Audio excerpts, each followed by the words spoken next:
I might have had a better shot having played college football of making 500,000 in the NFL than I could have raised 500,000 for a company, and that's kind of crazy to think about. You're listening to Honey and Hustle, a video podcast that inspires the dreamers, creators, and hustlers to make a business from their passions. I'm Angela Hollowell, and I'm a visual storyteller based in Durham, North Carolina. I sit down with creative entrepreneurs, nonprofit founders, and small business owners as they share their stories, the lessons they've learned throughout their careers, and how they've worked to make a positive impact. You guys so much for tuning in. Today I am joined by Tom and Keith. They are the co-founders of Resilient Ventures based here in the Research Triangle Park area, just kind of, I guess technically Morrisville, but between Durham and Raleigh and covering the Triangle area and all of the Eastern Seaboard as we think about companies that they may be potentially investing in. As many of you probably know, this is our first venture capital fund on the show. So it's a little bit different than what we typically had in the past. And I'm really excited to bring a new perspective to what entrepreneurship looks like here in North Carolina. Tom and Keith, thank you so much for joining me today. Yeah, thank you, Angela. Awesome. So for people who may be interested in venture capital or just learning about how venture capital works and operates to support entrepreneurs, I don't want you guys to give me a whole history on venture capitalism by any stretch of the imagination, but why specifically you guys started Resilient Ventures with the aim of specifically investing in African American entrepreneurs and high growth startups? So again, thanks for having us on. We love telling stories. Tom and I lived here in Durham combined over 70 years, and I have a long history of family in this community. I grew up in Washington, D.C., but my parents and going several generations back have been here in Durham. So sort of sitting here in this Black legacy space makes it very inviting to think about ownership and entrepreneurship. I came here for college, did Duke University, and the world got open, a lot of different perspectives. But I worked at the business school for several years, and I ran a summer institute for high school students for about 20 years. And during that time, I just got more and more excited about seeing young people with aspirations and goals and dreams, quote the American dream, be able to make a good thing for their life. Increasingly over time, the conversation went more from like working in corporate America to running your own business, and then the reality started to sit in around what it takes to raise money, to raise capital, to scale a business. And fast forward up until like 2015 when Tom and I started walking deliberately together around questions as it relates to faith and justice and wealth building across the color line, as we call it. Him again being race as white and me being African American and coming from many ways very different directions, experiences in life. Him having run his own business for years and increasingly become more of sort of the privileges he had, and then me addressing all the hidden that are Black man based in America. But we looked at the numbers. I mean, most of life is looking at the numbers. We always talk about analytics, and the reality is, 90, 97, 98% of capital going to white founders, the historic injustice around, and the reality around that, how the systems are set up not to really help us get ahead. And we, to cut the story somewhat short, after a lot of deliberation, a lot of walking with small communities of people around the question of race and faith, realized we had access to wealth and we had a really large network, as I said, being in one community for 70 plus years. If you're doing something right, it means you've got some friends in high places, low places, and in between. And we felt like we could start a committed capital fund that's that gap in high growth African American founders. Without explaining the venture is in a very long-winded way, what I will say and help your readers to understand is venture is for a specific kind of company that's growing very, very fast. So like if I go on a bike ride for 100 or 200 miles, I have to eat a lot more than normal, right?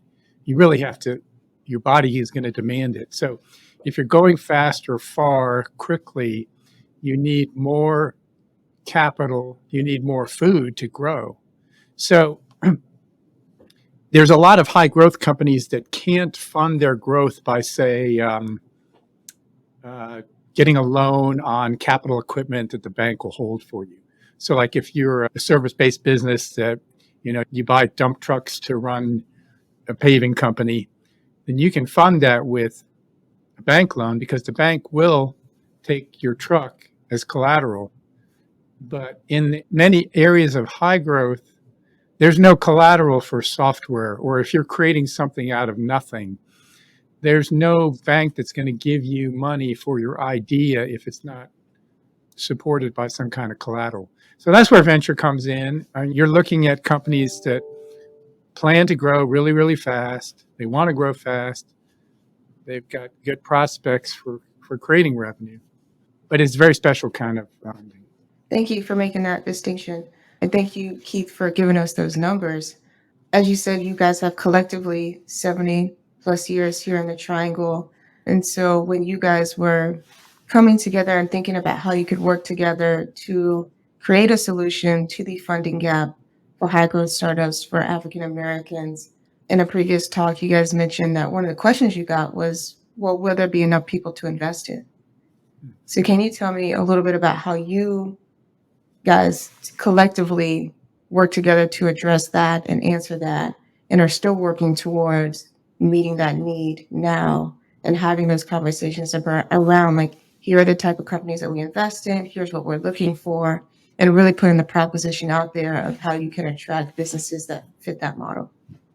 Well, I started out at RTP Capital in a very, race-based, race as white kind of organization. And this is about almost 6 or 8 years ago. And we weren't seeing any African-American founders come through that organization. We did finally see one come through, and I did invest in him along with another person. And it was really through that person. This was long before we were even thinking about doing Resilient Ventures. It was through that person, 6, 8 years ago, that I even discovered the language and high growth entrepreneurs. And then I just started following that rabbit trail, building relations across the color line, so to speak, and discovering. And so, once you take the effort to build relationships and go into another community, the hiddenness is opened up to you. So it was basically through that, I would say. Well, yeah, deal flow. That's, again, I should emphasize that Tom and I both have operated in two different worlds. So Tom, having run a software company for 30 years, been active as an angel investor, and has actually been very intentional about the lack of opportunity and network where there is exposure for geniuses, is what I call them. I mean, we know there's no lack of geniuses in our community. It's just amazing, the people we meet and the 11 companies we funded, we knew they were out there. I mean, part of the challenge is how far along are they to be ready for investor capital at our stage, right? Because we're looking for founders who have revenue, who've already established a level of market fit. And so that means they've been bootstrapping, they've found ways to be creative and to have a level of scale, but they need that extra boost of cash, like Tom says. Tom mentioned the cycling metaphor, just to, again, for the audience sake. Technically, our lives have been under a lot of aspirational stress when it comes to ethics and such. So you may hear a lot of these different metaphors. Tom's a long distance cyclist, and he got me active in it. I'd done some long distance cycling prior to that, but not with a group, and certainly not in any sustained way. I had a career in college athletics as a football player, but I think you start to understand that there are leagues of spaces that just we don't get access to. I mean, I'm one of few African American cyclists that I still even know in this area, and I know there are groups out there, but resourced are they? What kind of? I don't know any, but I know they're there. Yeah, it's just a matter of saying I'm gonna go find these groups and see where they are. When we started out, we didn't explicitly say we'd only look in the Carolinas. We would look within spaces where we have relationships, and though we've been here 70 years, we have relationships that extend beyond this immediate region. So most of our companies have been in the Carolinas. Out of the 11, I guess like 7 of them either started here or in Carolina. But then through our larger network, we were able to identify some great founders in other parts of the country, Detroit and Atlanta. Again, some of these other cities and ecosystems have been growing and building tremendously over a period of last decade or so with a great intentionality, whether you're going to Tulsa, or Birmingham, or Chicago, some other major cities. But we know here in the South, there is still the reality of the South and how we transition into this historic space of both opportunity and a lot of headwinds when it comes to biases around who's fundable and what risks we want to take on certain founders. So that's part of the narrative too.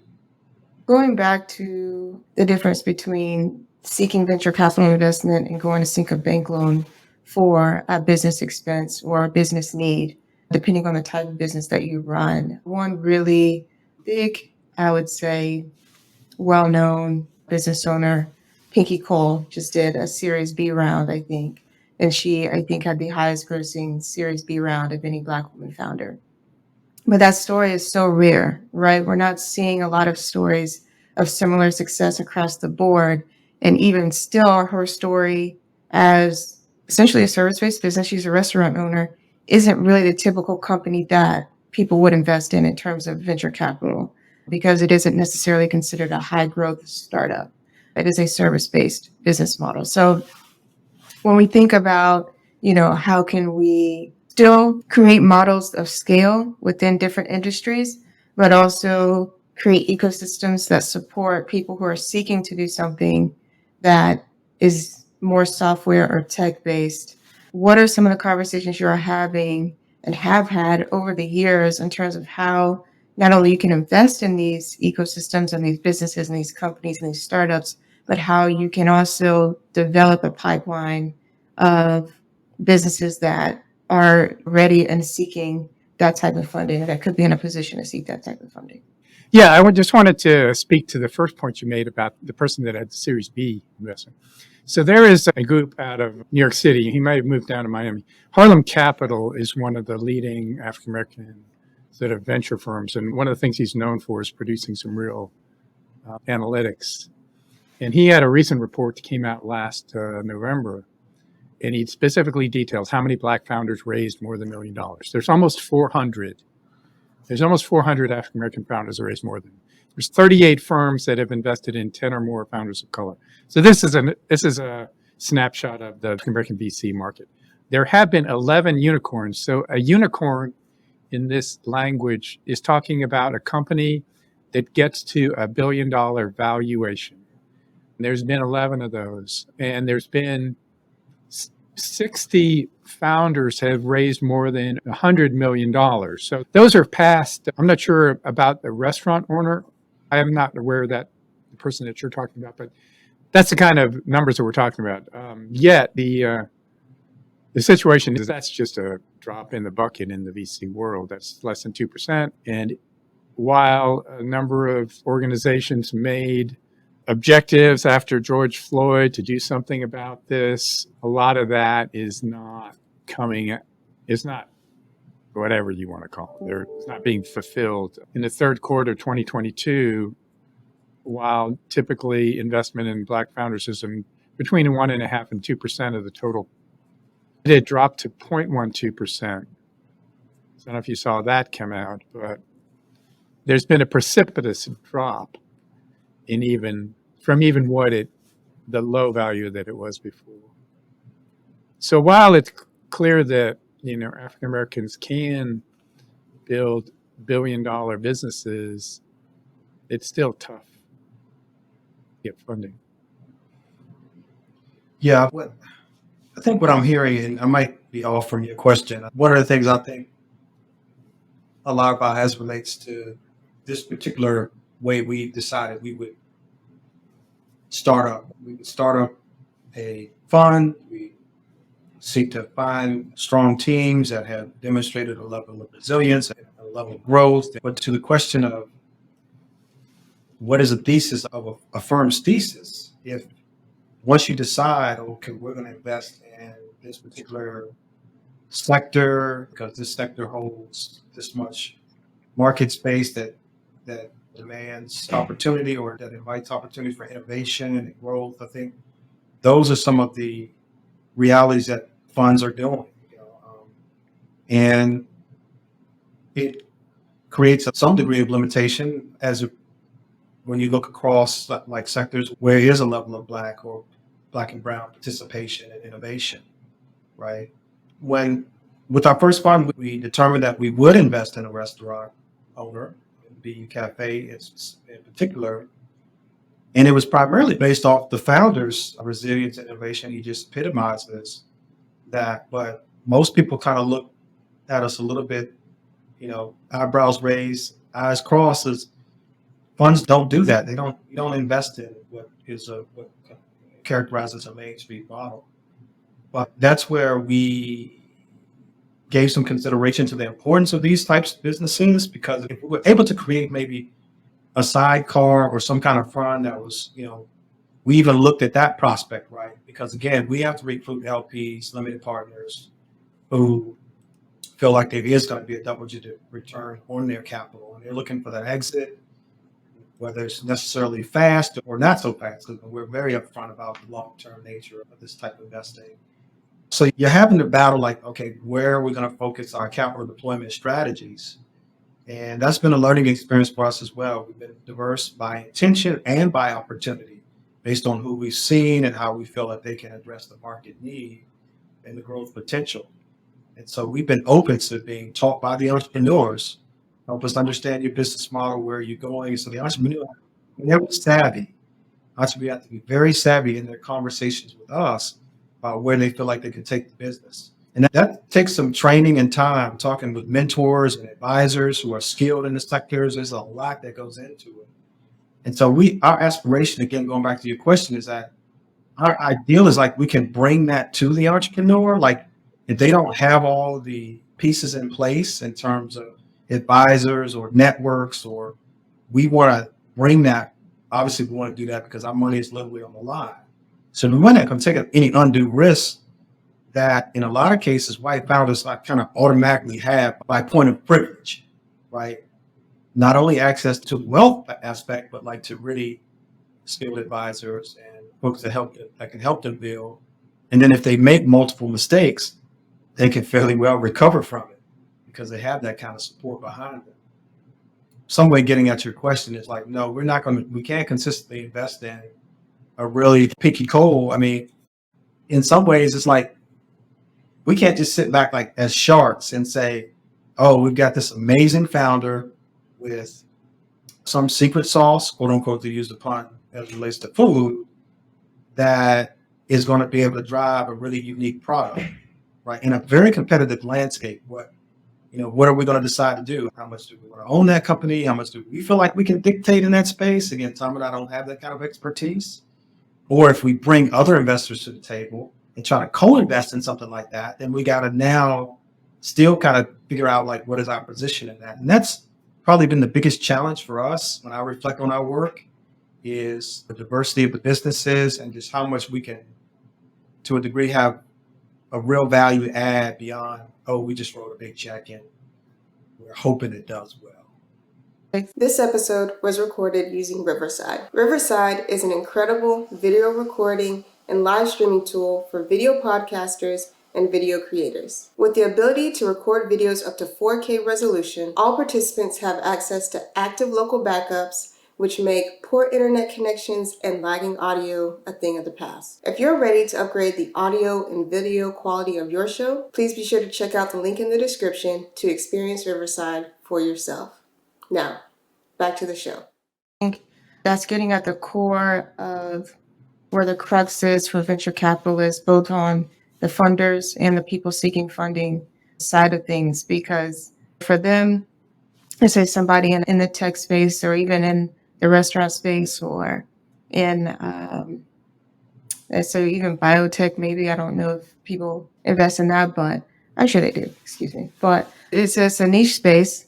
And sometimes I think a lot of companies that do well or maybe are well known have the ability to attract the kind of funders that see the vision, they understand them, they understand who they are as a person, what the mission of their company is, that sort of thing. And the same can be said for Dorian, who is the founder of BE Cafe. I mean, like, his story is very well known. His commitment to Durham is very well known. His presence is ever growing and ever expanding. He just got a spot in RDU Airport. His spot downtown is still doing well. He got a spot at Boxyard RTP. I mean, the guy's everywhere, right? You can't miss him. So if he were to go up and try to do another series round, I'm sure he would do well. Just based off of the fact that he has a clear vision, clear execution, clear plan, and has already shown that he can garner the support that he needs, right? I think for tech startups, for people in that space who may be seeking venture capital, one, it's harder to grow that personal brand, right? Because your product is by nature has a distance between you and your customer, right? There's a very big difference between starting in your room on your computer and starting on a food truck out in the street every day meeting people, right? Those are two very different experiences for the customer, for the end user. So when it comes to thinking about the relationship that people have with money, number one, and then with access, and then with access to funds, I think it becomes difficult to bank on having a fulfilling relationship that is solely based off of, or that starts largely in part to venture capital if you haven't started bootstrapping, number one. And I think Arlen Hamilton has spoken to this. Like, yes, if you seek funds, there's nothing wrong with seeking venture capital, but also know how to bootstrap your business, right? Also know how to put yourself out there and network and make money and make a product that people like and enjoy and want to use and want to rave about, because, you know, they're looking for the same thing. They're looking for somebody that has a clear vision, has a clear execution, and ultimately is going to make their investors money, you know, going to make a return on their investment. But again, I think to fantasize about having $1 billion valuation is also very hard for many Black founders, women founders, minority founders, whoever, because it's just so rare. And it still doesn't mean that you don't need to make money. I think there's still that aspect of it as well. You still need to make money and know how to make money. So kind of moving on into developing relationships and really creating a well-rounded portfolio, both for yourself and helping the people that you invest in have the resources that they need. What are some of the main needs that you have seen from the 11 companies that you've invested in so far? So while Dorian has a good name, a reputation, everything that you said, and he has bootstrapped, I just want to clarify that everything you said about what you got from Arlen, in the sense that if you're trying to raise money, you're probably going to have to bootstrap. That is very true. And even in the case for someone like Dorian, it is not at all easy for Dorian to raise even what he's been raising. So while it may seem like he could go out and get his Series A, we're still in a place where it's very difficult for him to get a Series A. So to answer what your question, the greatest need, you said the greatest need besides money. Well, the greatest need is money, actually. The greatest need is money. And so that is our belief, honestly, that it's not the ability of entrepreneurs that's in question. It's not that they need more mentoring or they need to go through more programs or they need more coaching. What they need is access to capital. They need access. They deserve access to capital. They deserve access to the same networks and the opportunities that are in the greater, mostly race is white ecosystem. So even while we're a small fund, or even while we're in the middle of raising our second fund, so we don't have any capital to deploy right now. So we can't help people with money from our LPs right now, but we can help them raise money. And we do that through our network and our relationships. And that's, I think, actually one of the biggest things we help companies is by introductions to other VCs, other angel investors who can get them money or specific expertise that they would need. And we're just doing that. We've been doing that this a week ago. There is that, I mentioned about entrepreneurs, savvy. I use the word savvy. We call it resilience. Resilience, I mean, the name wasn't just, we didn't pick it out of a hat. It was like, yeah, you have to have we're counting on your history of like running a business to demonstrate that you can grow it. But that's an interesting thing because it's like, I mean, I'll just go back to the sports example because it's fresh on my mind. And unfortunately, it's fresh on my mind, having played football, that there was a young man who almost died on the field recently. And hopefully he's going to recover. But when I went from high school to college, I immediately realized, okay, this ain't high school no more. The level of preparation, the level of training and all of that was like, oh my goodness, I had no idea it was this fast. It was this much more complex system of offense and defense. Everything was ratcheted up. So yeah, you need another level of coaching and advisement of people who see the field better than you do when it comes to your sector. They can ask you tougher questions and won't let you off the hook with those questions. When you talk about how are you going to use your money, I mean, it's got to be like very nuanced about, oh, how that gets you to scale. So how do you talk about milestones? Like, here are my milestones. So that's what I've been learning is like the need is, oh, I need to really think. And we were on a call with one of our founders we've invested in previous opportunities, and he's looking at this really great new opportunity. And it was fun to sit there and listen. You know, Tom was asking in particular questions that I necessarily would have thought to ask, because we will understand, like, okay, you're going to use this money for what? Oh, mostly for that. Now, some of us be like, no, I'm not investing for you to do that. But if you can prove to me, but that what you're going to do is going to get you to these like major milestones that shows how you actually are going to grow the company. Now we can talk, and we talk about things like getting to know. Like, part of it is like, how quickly are we to get to know of the investment? We don't feel like the risks are too high. So what founders need is a lot of wisdom and a lot of intelligence around these kinds of use of funds, milestone questions. Yeah, demonstrated, quote unquote, we say traction and track record, right, to be able to scale. So that's what we spend. And it's a grind. I mean, the due diligence process, like, we've learned a lot about questions that we maybe should have had on the table before, and now we're finding out we didn't. And so there is that dance between you and the founder around what is as ideal of a win-win situation when it comes to the kind of investment capital that they need, right?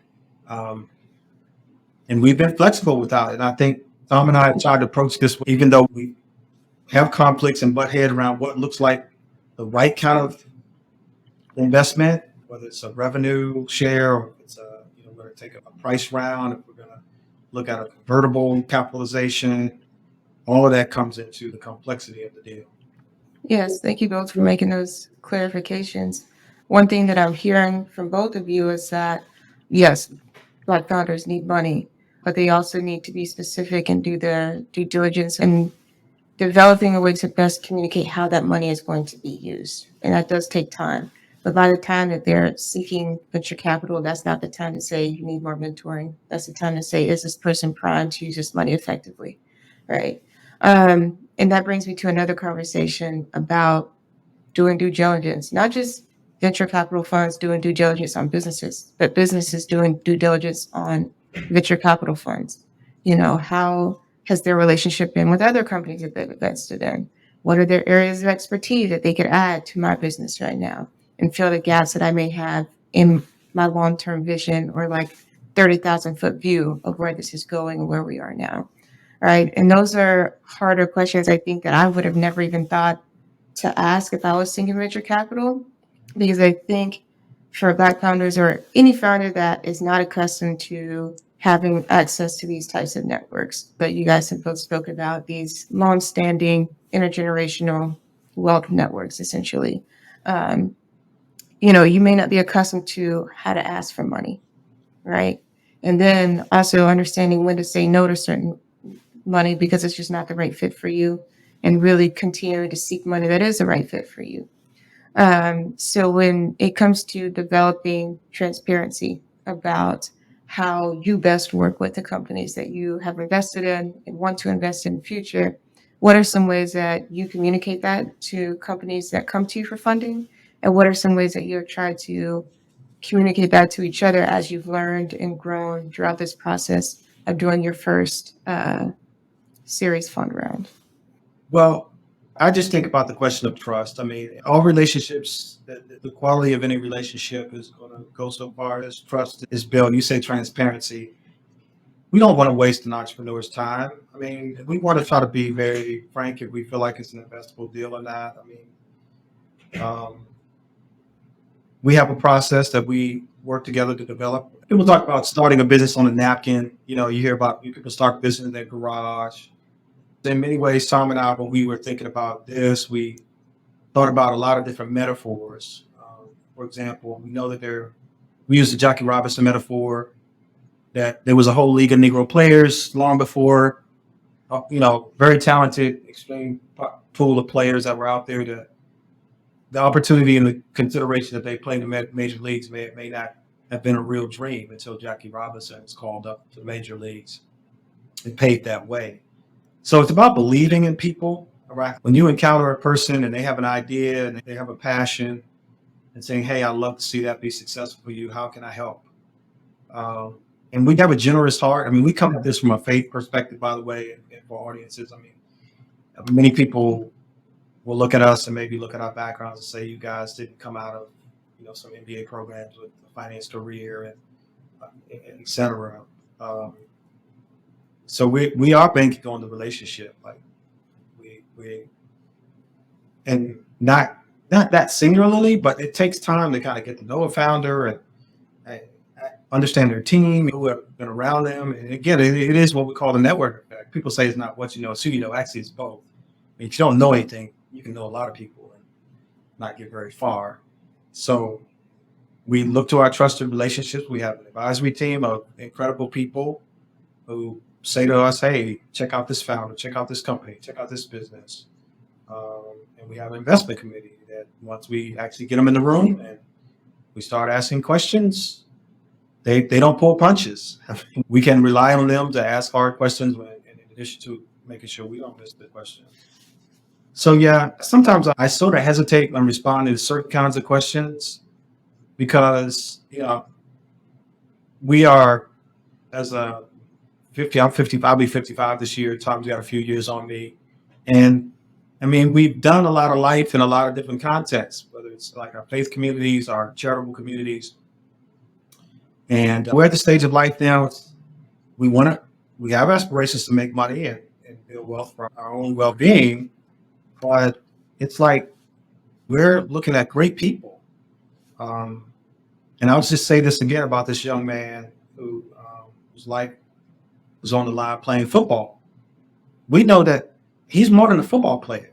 I mean, we're finding more about his life than we ever would normally because we look at these, we look at folks who are highly successful, and we know how hard it is to get there. We use the metaphor, even the example of, I might have had a better shot having played college football of making $500,000 in the NFL than I could have raised $500,000 for a company. And that's kind of crazy to think about because we talk about how, remember I said before, going from high school to college was one thing. Now going from college to the pros, I mean, there's a lot of talent left out of that never make it that far. So again, your question makes me think, that's why I say I hesitate, because it makes me think life is about believing in people, but then also really the challenges of what it means to, as Tom said, Dorian, great culture, great vibe.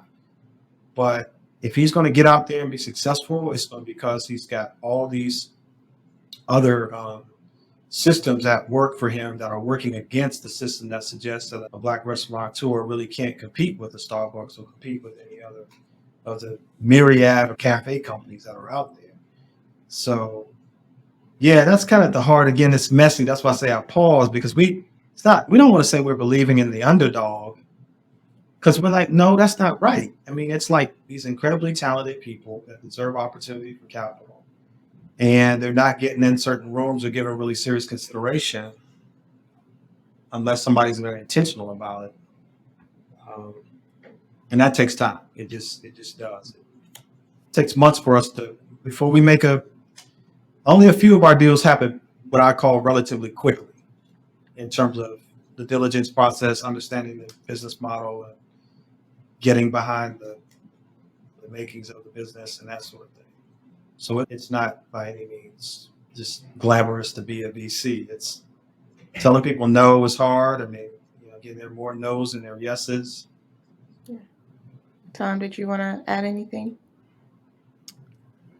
Well, on the question of trust, once you are in relationship with an investor, it is best to be as forthcoming with what's going on as possible.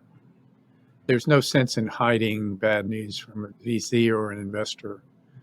It will be found out, and then when it's found out, it'll be worse and they can't help you. So, the best time to go is sooner, when things start to look dire, or even your concerns. Well, that was more of a dour note that I wanted to end on, but I appreciate your honesty. I appreciate you guys taking the time to sit down with me today and talk about the reality that is venture capital investing and the challenges and opportunities and excitement that lies ahead for your next series and the next round of companies and entrepreneurs and founders that you'll get to meet. Hopefully, some of them will be people listening to this show right now here in North Carolina and beyond. Thank you guys again so much for joining us. Again, this is Tom and Keith of Resilient Ventures, and I can't wait to see what they do next.